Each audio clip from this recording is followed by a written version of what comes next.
If somebody asked you in the street today and asked you, like, what is the top five anime right now, you'd probably give the answer of Full Metal Alchemist, Bleach, Naruto, Dragon Ball, and One Piece.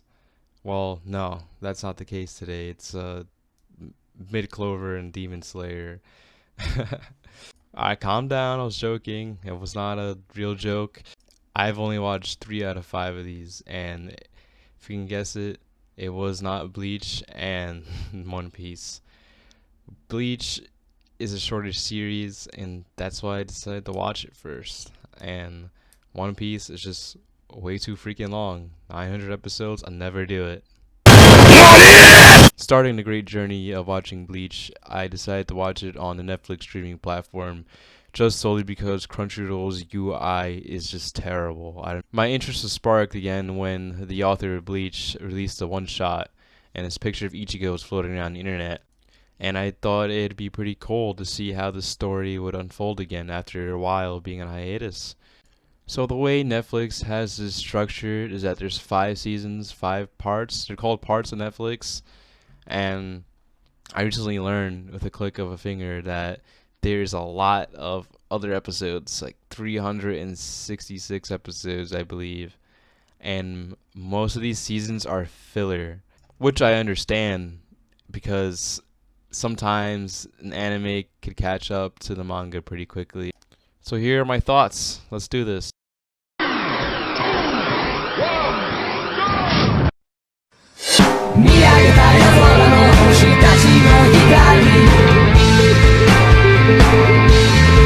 Holy shit, nostalgia hit me like a fucking old man on a Saturday afternoon.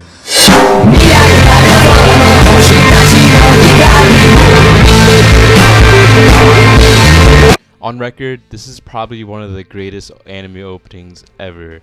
The song is fucking perfect, and the fucking visuals are grade A. This is military grade anime waifu production right here. Look at the visuals, it's like a fucking film going up and down. And it just expresses the characters downright to their point. And the title cards are fucking amazing too. You go from like a 70s vibe to like an 80s vibe. It's crazy.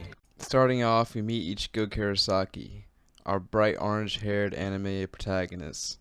Yeah, you see these people typically in Japan with bright colored hair. Now, if you're in Japan, I'd avoid these type of folks. If they have bright colored hair, they're either A, overpowered, or B, they attract a lot of problem and attention.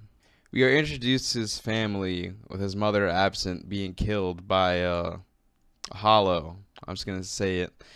And he lives with his father and his 2 sisters. We later meet Rukia, who is a soul eater. Soul eater. Soul. My bad. She's a member of the Soul Society. I was thinking about a whole other anime for a second. And it's just a secret society of people who live in like a spirit realm and they fucking fight evil spirits in the overworld or our world. And these spirits are called hollows. Now, hollows, they attract towards these wandering spirits. The story really jumps off when Ichigo and Rukia are at Ichigo's house, and this hollow is attacking Ichigo and his family. Rukia gets injured, and she's unable to carry out the task of defeating this hollow that threatens him and his family's life. So Rukia has this little deal with Ichigo where she stabs him in the chest and kind of transfers all her power by accident into Ichigo. And it just shows how selfless this character is, that one is willing to give away not all but most of her power to help this guy that she just met, and Ichigo is willing to get stabbed in the fucking chest to gain this power. Now, this is a strong start for the series already, and I'm already liking it. And I just like these characters. All these characters so far are just freaking cool.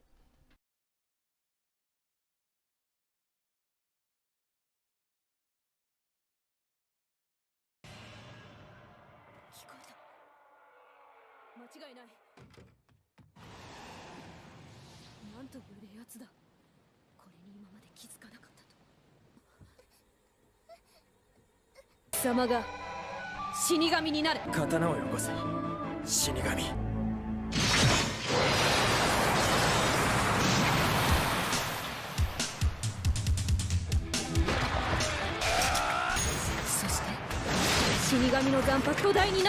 Now, another interesting lore piece they just added is that the Zanpakuto, which is the swords the Soul Reapers carry around and use to fight hollows, Zanpakutos have their own unique ability and they have their own unique look. They're not only swords, they could be any type of weapon.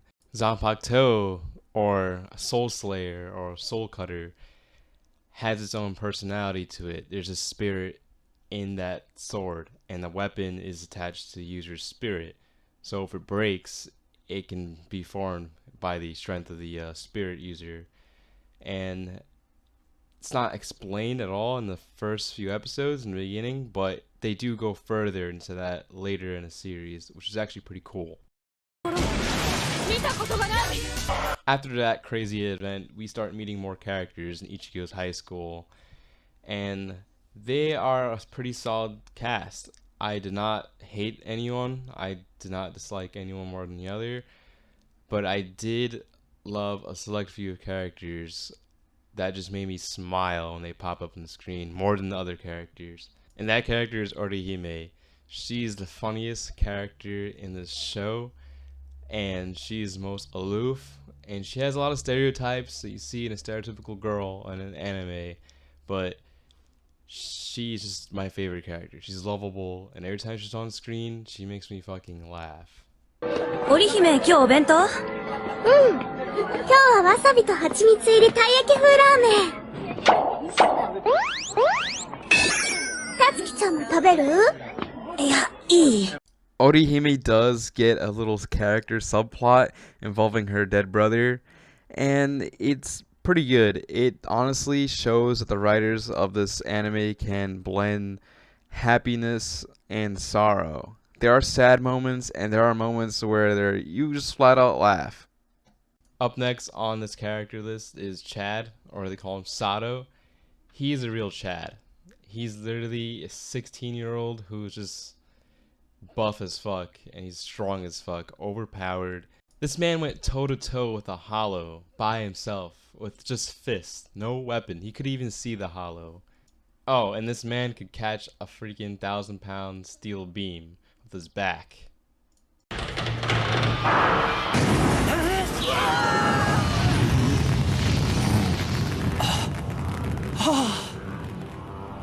Chad, are you alright, man? Yeah, lightweight.